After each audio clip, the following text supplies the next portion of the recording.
নির্বাচনী নিরাপত্তায় 178 কোম্পানি কেন্দ্রীয় বাহিনী এসেছে বাঁকুড়ায়। এর মধ্যে এক কোম্পানি বিএসএফ জওয়ান বেশ কিছুদিন ধরে রয়েছে বিষ্ণুপুর লোকসভা কেন্দ্রের পলাশডাঙ্গা উচ্চ বিদ্যালয়ে। আর এই বিএসএফ জওয়ানদের ঈশ্বর ভক্তি নজর কেড়েছে এলাকাবাসীর। লাল শাড়ুতে মোড়া টেবিলে শিব, মা দুর্গা, গণেশ, মা কালী, মা লক্ষ্মী, রাধাকৃষ্ণের ছবির পাশাপাশি ওপরে টাঙানো রয়েছে বীর হনুমানের ছবিও। এই ছবিতে নিয়মিত পূজা হয়, তা দেখলেই সহজে বোঝা যায়। এমনকি শনিবার ভোট ডিউটিতে বেরোনোর আগে বিএসএফ জওয়ানরা পুজো দিয়েছেন বলেও জানা গেছে। এই বাহিনীর assistant sub inspector Lutfar Rahman বলেন, জওয়ানরা প্রতিদিন নিয়ম করে পুজো করেন, তেমনি সন্ধ্যারতি করা হয় নিয়মিতভাবে। এই জন্য কাজে বেরোনোর আগে তারা পুজো করেছেন বলে জানান তিনি।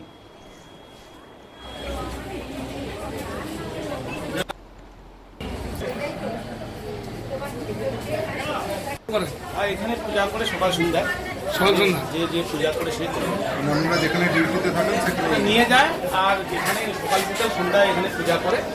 হ্যাঁ, পূজাতে যার যত ভক্তি সেরকম করে সকাল বিকালবেলা আমাদের সন্ধ্যার সময় আবার এখানে আরতি করে, আরতি করার পরে আবার সবাই রোল করে, তাও খাওয়ার সময়। এখানে ভগবানের পুজো দেওয়ার পরেই আপনারা ভোটের কাজে? হ্যাঁ, সে সব জায়গায়। স্যার, কতজন ব্যাটালিয়ান রয়েছেন এখানে ফোর্স? আপনাদের একটা কোম্পানি আছি আমরা। আপনার নামটা যদি আমার নাম বলা যায় না কিন্তু। আচ্ছা, ঠিক আছে।